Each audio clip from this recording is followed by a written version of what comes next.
মানে পৃথিবী থেকে একটা বস্তু কতটুকু গতিতে ছুঁড়ে মারলে সেটা কখনো পৃথিবীতে ফেরত আসবে না, সেটা গোলাপ খুব ভালো করে জানে। সেটা তো মনি চাচাও বলতে পারবে যদি শিখিয়ে দেওয়া হয়। ও তাই নাকি? ওকে, দেখা যাক। মনি চাচা আসুন, এই ইকুয়েশন করে আপনি প্রমাণ করে দিন। এনি ম্যাডাম, আমি তো কোনো দেখতে জানি না ম্যাডাম। শাশুড়ি আম্মা আসুন। আমি তো আর্টসের ছাত্রী। আমি এইসব ইকুয়েশন এগুলো আমি কিছু পারি না। আপু, আপনি তো সায়েন্স নিয়ে পড়াশোনা করেছেন, আশা করি এটা সলিউশন আপনি করতে পারবেন।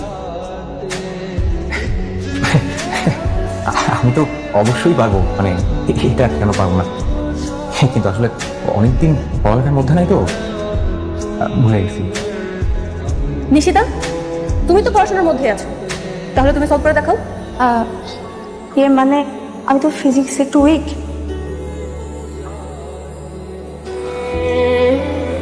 গোলাম, তুমি সলভ করে দেখাও। আমি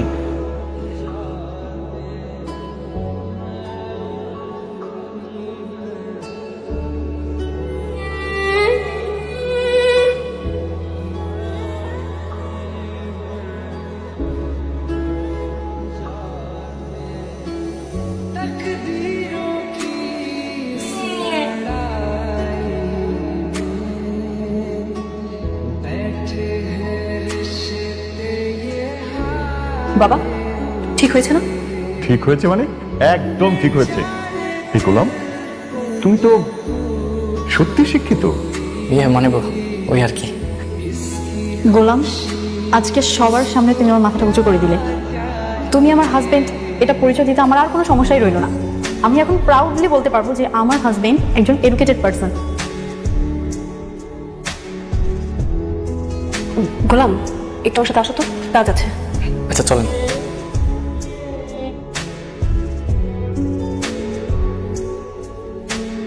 ভাইয়া, ভাবি সব সময় গোলামকে ভাবে ডেকে নিয়ে যায়, বিষয়টা কিন্তু আমার একদম ভালো লাগে না। আমা, ভালো না লাগার কি আছে, ডেকেছে হয়তো বা কোনো কাজ আছে তাই। হাজার হোক আমরা তো একই পরিবারের। আর বৌমা কিন্তু গোলামের ভালোই চায়। দেখলি না এই যে সবার সামনে কিভাবে প্রমাণ করে দিল যে গোলাম শিক্ষিত। হ্যাঁ, আমি অনেক খুশি আমার জামাই একটা শিক্ষিত ছেলে। বাহ, আমার খুবই ভালো লাগছে। মা, আমি ভেবেছিলাম তোর ভাগ্যটা হয়তো বা খুব খারাপ, কিন্তু না, তোর ভাগ্য খুবই ভালো।